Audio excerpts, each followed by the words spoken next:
O cérebro controla todos os aspectos da vida dos seres humanos. Considere que o cérebro evoluiu como uma casa antiga.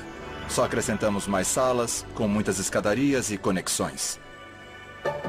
No porão está a parte mais antiga, o tronco encefálico, que compartilhamos com répteis e outros animais.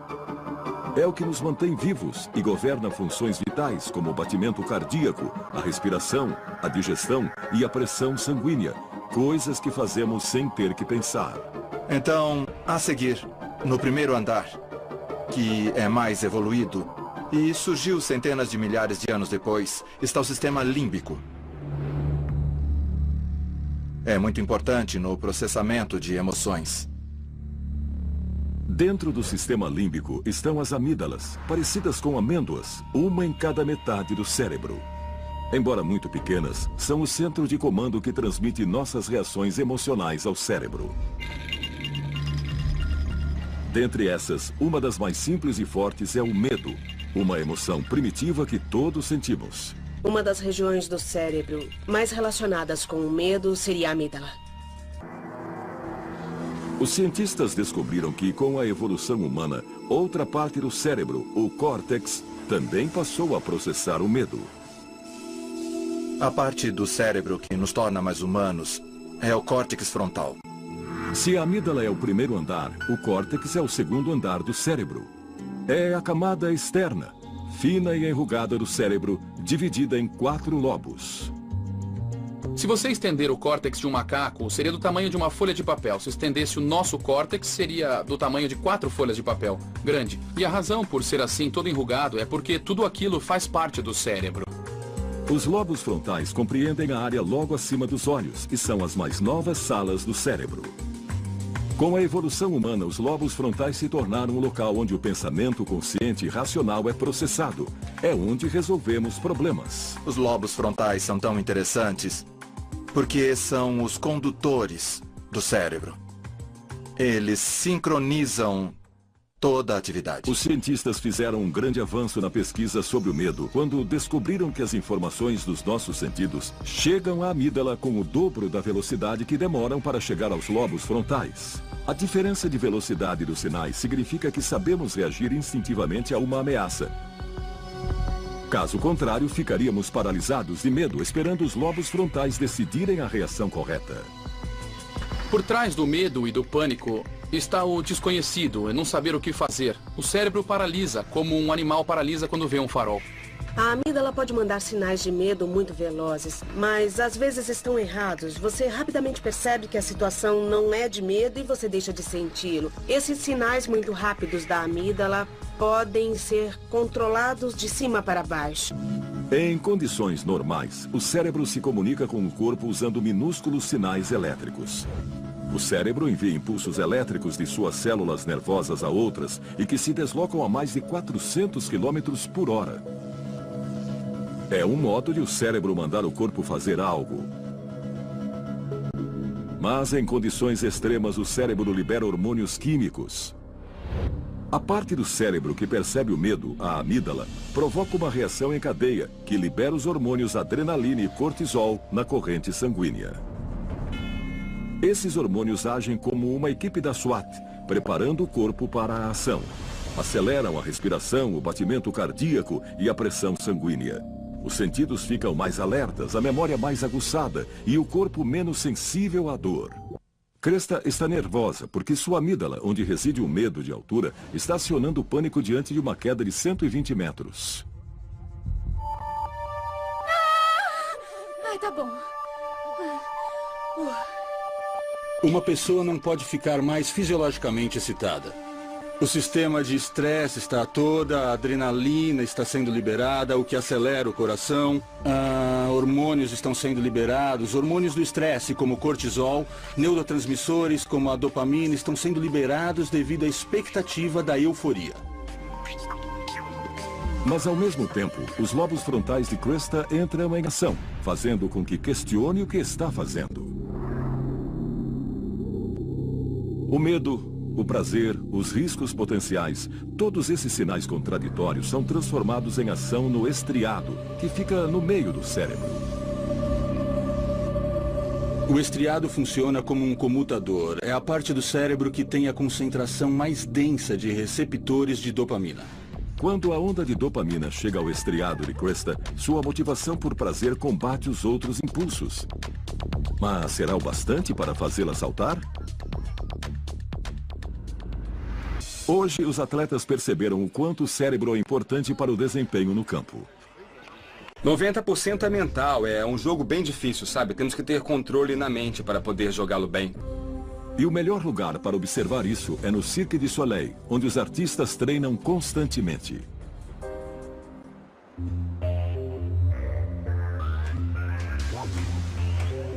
Usamos os lobos frontais para aprender como executar uma atividade, mas a área do cérebro que mais se beneficia com o treino é o cerebelo, no fundo do cérebro.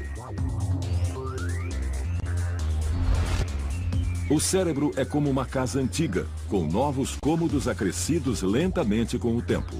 O tronco encefálico é o porão, porque evoluiu primeiro. Em seguida veio o cerebelo.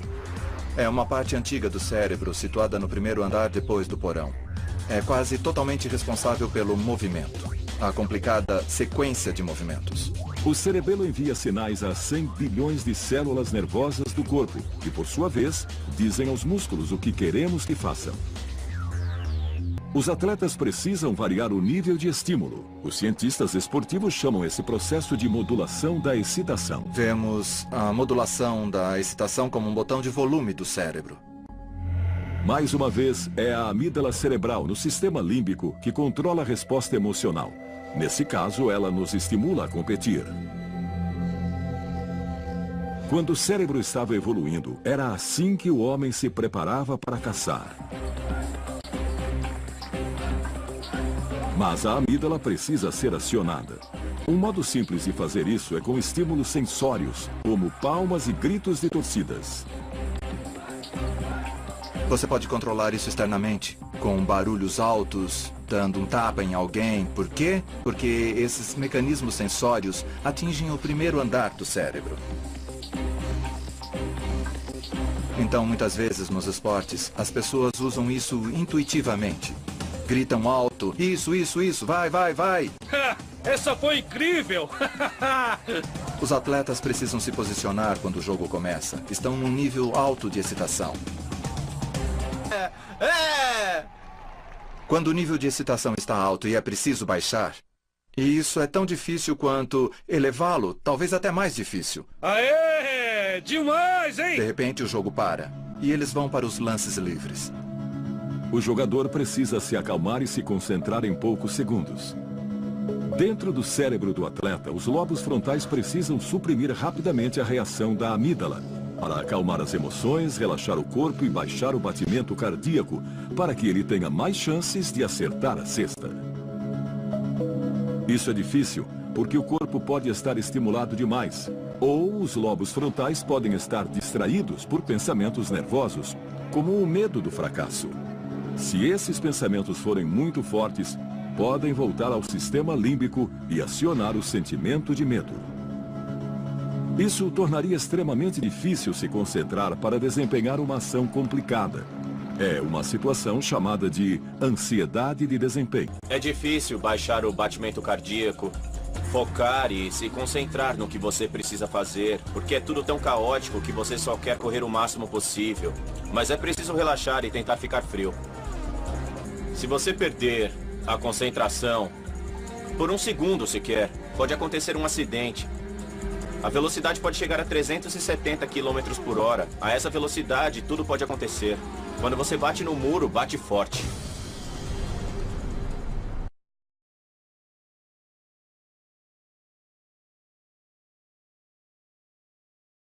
O que é uma emoção? Então, imagine que você está na praia. Imagina que você vai adentrar a água. Então você resolve dar um mergulho, praia bacana, um dia de primavera gostoso, quente. Você entra na água, nada até o fundo. E aí você está lá numa experiência positiva. Mas quando você está lá no fundo nadando, você olha para o lado e passa a sombra de um tubarão do seu lado. É muito interessante o que acontece quando o teu cérebro registra a informação tubarão. No momento em que ele registra essa informação, ele ativa um programa de ação. Porque o cérebro ele é um aparelho biocomputacional, então ele está efetuando computações. E ele ativa um programa computacional que vai coordenar uma série de mudanças no seu corpo inteiro. Então, por exemplo, há uma variação na dilatação das pupilas, a boca seca, o estômago ele para de produzir ácido, o intestino para de peristaltar, se o intestino estiver cheio você solta, se a bexiga estiver cheia você solta. Ele vai coordenar o envio de sangue, por exemplo, para grandes músculos, como braço, perna, costas.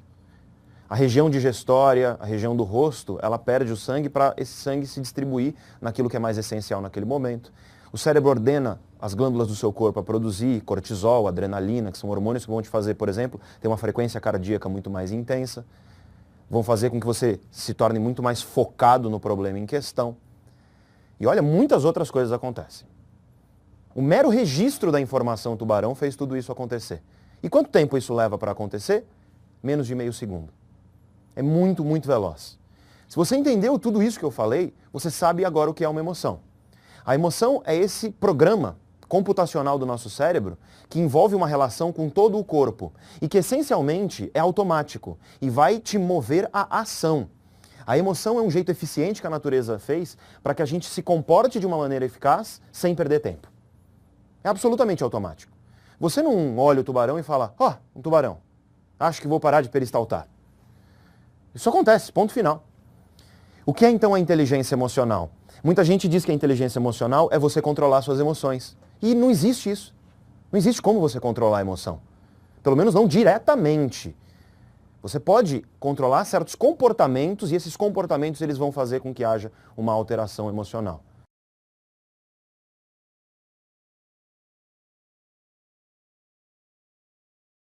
Que a ansiedade ela é uma apreensão, um sentimento de constante alerta frente a um perigo futuro, uma ameaça futura que ela é incerta, mas ela é muito importante.